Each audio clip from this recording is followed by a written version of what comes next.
Olá, esse é o programa Academia em Debate da Chancelaria da Universidade Presbiteriana Mackenzie. É uma alegria estarmos de volta aí no seu televisor, compartilhando verdades e conhecimentos da nossa sociedade, da nossa cultura e da academia da perspectiva da fé cristã reformada.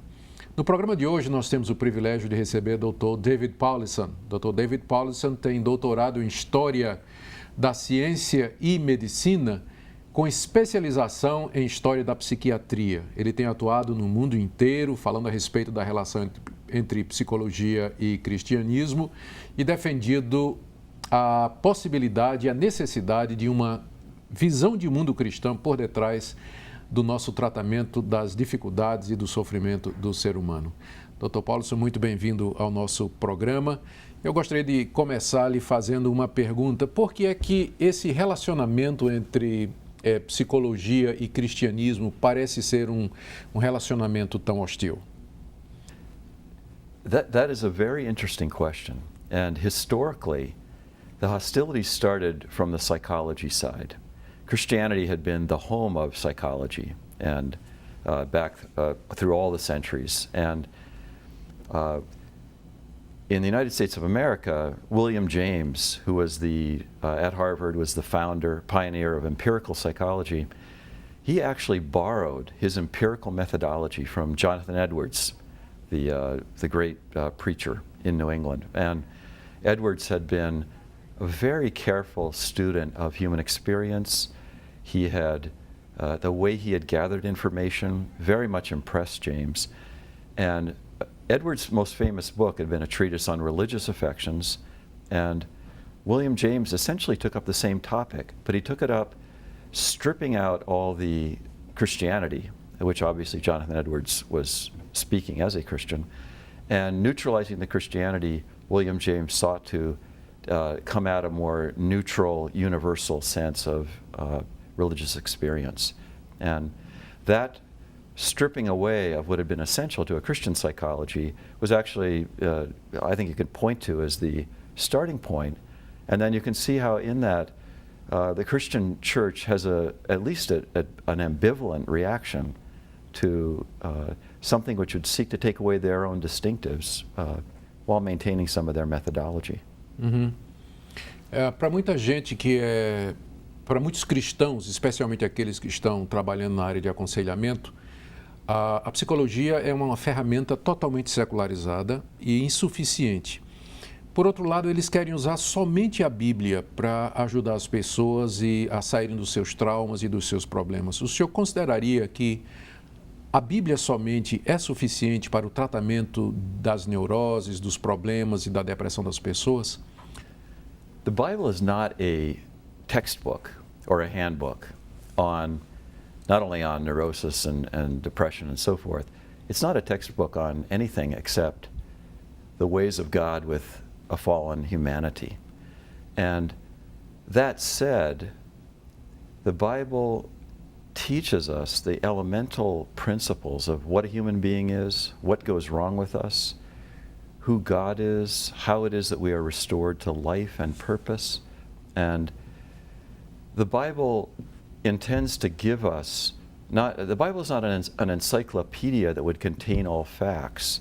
It gives us a lens, a set of eyeglasses with which we go and look at all facts. And so, referring to what I said a minute ago about Jonathan Edwards, Edwards was noticing things particular to his era in the 1740s. He was being a good empiricist, but he was looking at that world through Christian eyes that had been structured, formed in terms of their interpretive gaze by the Scripture. And the same thing is true of us today. And so when you look at something like depression or what would be called neurosis, those are human experiences that in our time and place have been given those labels. But what are the experiences? What are the things that go into them? What happens to people? What is going on inside them? How are they behaving? What are they feeling?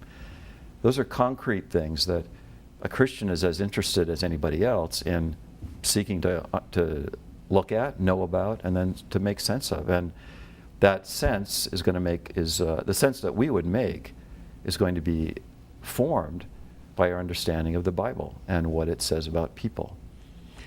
Se a gente for usar a Bíblia para tentar entender o sofrimento humano e a dor humana, nós vamos encontrar o conceito de pecado.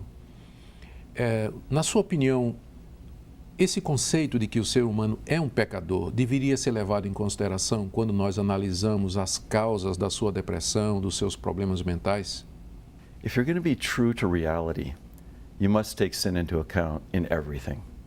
I mean, in our conversation here, sin could be coming account if we were afraid of each other or seeking to impress each other, and those are not, sin is not just I take out a hatchet and I seek to hit you, you know. It's subtle things like the way we orient to other people. It's fears we have, things we're ashamed of. It's desires that rule us that we're not even aware that they are fundamentally self-centered and egotistical, narcissistic. I think that probably the single biggest hindrance to people understanding why a Christian approach to deep life problems that considers sin to be an essential part, why people don't understand that is that most people's view of sin is that it consists solely of conscious, willfully chosen actions where I considered the alternatives and I chose to do something wicked. Now, that is one kind of sin, the high-handed sins. But most sin, in the way the Bible portrays it, is like a form of madness. It is like a neurosis. It's like being drunk. It's like sleepwalking. It's simply who we are that is distorted. Uma das pessoas que mais contribuiu na história da psicologia para eliminar o conceito de pecado no tratamento das pessoas foi o famoso Sigmund Freud. Nós vamos falar a respeito dele já depois do nosso intervalo.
Estamos de volta com a Academia em Debate, hoje com o Dr. David Paulison falando sobre psicologia e cristianismo. No bloco anterior, nós tratamos da questão do conceito do pecado no aconselhamento das pessoas e no tratamento daqueles que estão sofrendo. E eu mencionei o nome do famoso Sigmund Freud.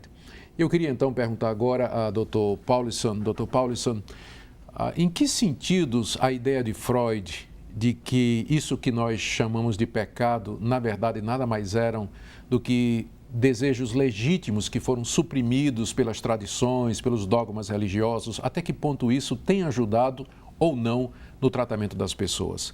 You know, Freud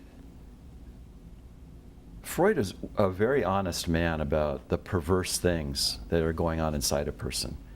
I mean, he's obviously been accused even of being a bit perverted in his own curiosity. But I would say that he saw many things about the perversity of eroticism, the just deep irrational hostilities that people feel, powerful experiences of anxiety, shame, guilt, punishing sense of failure.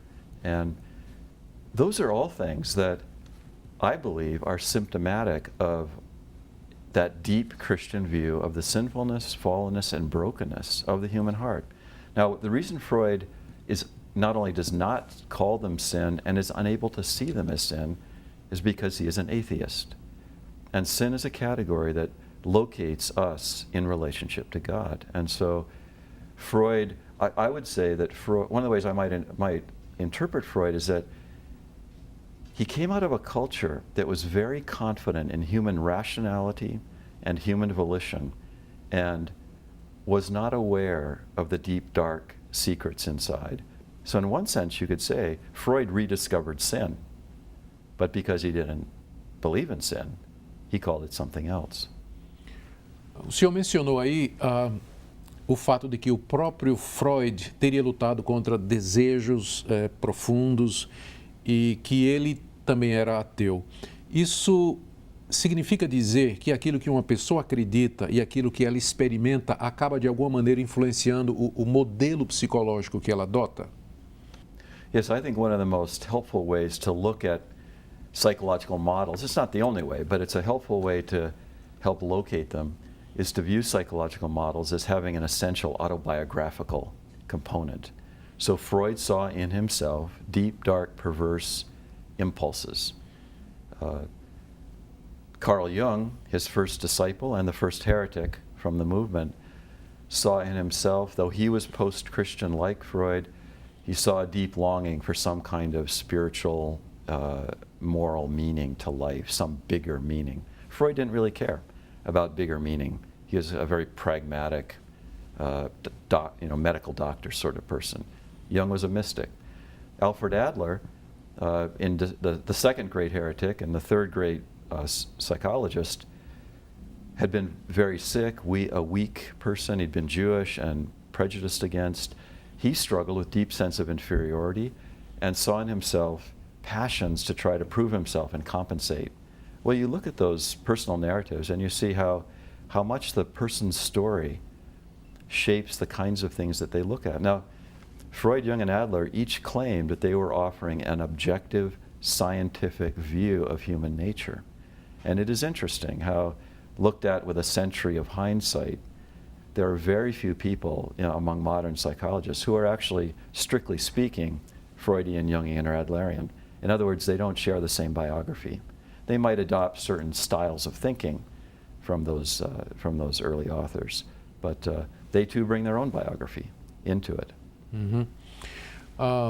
Esses três exemplos que o senhor nos deu aí, eles deixam muito claro, de fato, que essas abordagens psicológicas, elas variam muito de indivíduo para indivíduo, dependendo da experiência que o seu proponente tem. E no próprio livro que o senhor acaba de lançar, em português, Uma Nova Visão, está escrito aqui no subtítulo que é o aconselhamento e a condição humana através das lentes da Escritura. Então, essa ideia de lentes, de óculos, olhar a realidade a partir de um determinado ponto de vista, ilustrado com os três exemplos que o senhor deu, não levaria à conclusão de que não existe uma maneira única, correta de se olhar para o ser humano e tentar ajudá-lo? E como nós defenderíamos que a visão cristã é a visão correta contra estas outras visões e modelos que nos são apresentados? That is a great question. And I'll be personal for a moment here. I did not become a Christian until I was 26 years old. I studied psychology at Harvard. I was very interested in Neo-Freudianism, interested in Jung, interested in Abraham Maslow, Karen Horney, and I was bringing my own narrative, my own story, in what I would pick and choose from the various psychologists that happened to strike my fancy. I didn't like B.F. Skinner. I did like Freud. I did like Maslow. And what I would say that the Bible gives is actually the only possibility of not being relativistic, because you might say that I came with my yellow-colored glasses of my David Powlison experience And Freud had his purple glasses, and Adler has his green glasses.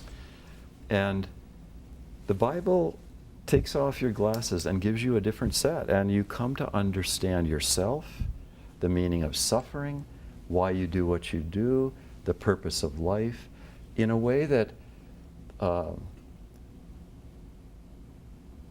there is nothing.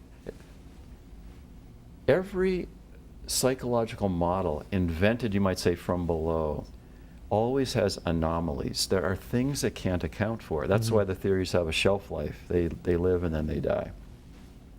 Scripture accounts for everything. Just all of the contradictions, the fact that human beings are both wonderful and tragic, both have such good intentions and are so perverse. The Scripture explains that, and there's and many other seeming antinomies in the nature of human existence. And so I would view it that the Bible gives us the only clear set of glass with which to look at reality, the way the God who made it, who judges it, who entered this reality to save it, that's how he sees it. And that's what makes me a Christian, and a strong believer that I didn't make this up, and the Christian faith is not relativistic. Muito bem. Diariamente, dezenas de pessoas entram em instituições de saúde mental numa condição tal que os psicólogos modernos chamariam de profundamente perturbadas, mas que pastores evangélicos diriam eles estão possuídos por um demônio. Existe possessão demoníaca? Aquilo que se considera possessão demoníaca é, na verdade, uma doença mental ou vice-versa? É o que nós veremos no próximo bloco.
Estamos de volta com o programa Academia em Debate. Hoje sobre a relação entre cristianismo e psicologia, com o Dr. David Powlison, que estudou psicologia na Universidade de Harvard e tem um doutorado em História da Ciência, em Medicina e Psiquiatria na Universidade de Pensilvânia.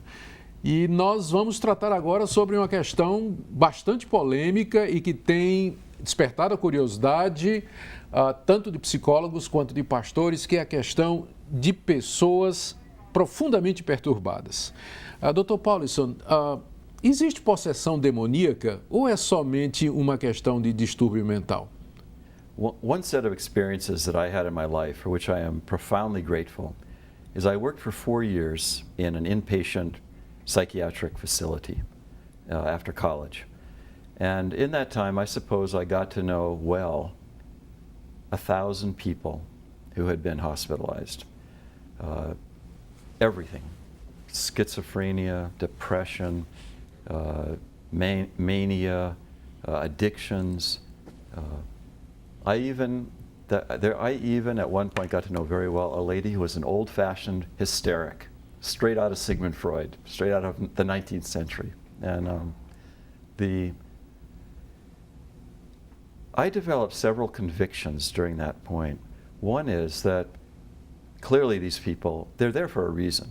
Their lives are deeply disturbed and unable to function, perhaps suicidal, perhaps homicidal. We would get criminally insane as well. But when you get to know a person well, every one of them, without fail, was recognizably a human being. The degree of their struggles was far more than mine.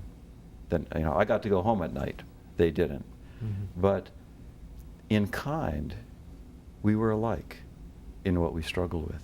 Now, that says something about more the mental illness side of your question, that whatever's going on, and I'm agnostic and curious about maybe they'll find some contributory factors, but you always have a human being, which also means that sin is always playing out, not the only factor, but among the significant factors. The demon possession question, going on the other side, the passage I think that's most illuminating here is the Gadarene demoniac in the Bible, in whom there were a legion of demons that Jesus cast out. And the way I would interpret that is that the demonization that the Bible describes almost always involves physical ailments, convulsions, blindness, deafness, and so forth. In that one particular case, I would by extension say what you're witnessing is a man who is suffering so intensely it is driving him insane, which even I think we can see analogy in when someone is tortured, whether under Hitler or some modern torture, a degree of torture that drives someone insane. I see the demonizations in the Bible, in other words, as a form of suffering that it afflicts people as moral agents, and I certainly believe it can happen today. Not in the way it's often interpreted, as though you have a demon of pride, a demon of fear, a demon of addiction. Mm-hmm. But those are sins which come from the human heart. But there can certainly be afflictions that cause extreme suffering, just as there can be cancer that has natural causes, or torture if you are put into a gulag or something like this. Uma das coisas que os psicólogos modernos objetam contra a religião é que diariamente entram nas instituições de saúde mental religiosos, pessoas fanáticas, profundamente perturbadas. E eles dizem que a religião deixa a pessoa doida mesmo. Em vez de ajudar, na verdade, a religião é um fator que contribui para o enlouquecimento de muitas pessoas. O que é que o senhor acha disso? I can't help but laughing, and I'll give a personal story. When I came to Christian faith, I was working in a psychiatric hospital. And at that point, we had 3 young men who had delusions of grandeur, were schizophrenic, with one thought he was Christ, one thought he was John the Baptist, and another thought he was God. So our hall had about 25, 30 patients. So these 3 would actually get together and try to allocate the power structure of their forms of madness. But the air was full of talk of God and Bible and the day of judgment and so forth, and it was all crazy. So then I become a Christian, and now I'm talking about God and Jesus and Bible, and I think my fellow staff members are looking at me a little bit like, which side of the keys are you on? Should we let you go home tonight, or should we confiscate your keys? But what was so interesting is as the days and the weeks and the months unfolded, what they saw in a genuine Christian faith was 180 degrees the opposite of paranoia. Paranoia is very grandiose. It's terrified of people. You might say it's a highly exaggerated form of pride and the fear of man. You live in terror and you live in grandiosity. You're so important, but the whole world's out to get you.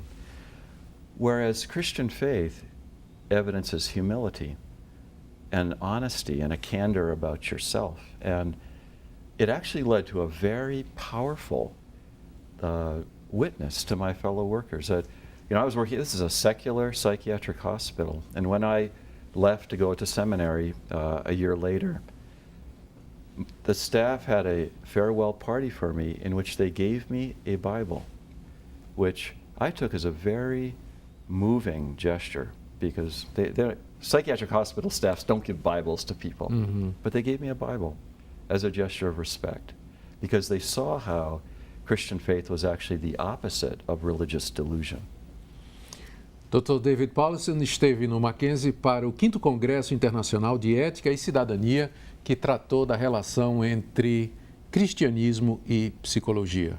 Dr. Paulsen, nós queremos agradecer a sua presença aqui no nosso programa e dizer da nossa convicção de que as suas respostas, com certeza, ajudaram, esclareceram e abençoaram a vida dos nossos telespectadores. Muito obrigado a você e até o próximo programa Academia em Debate. Até lá.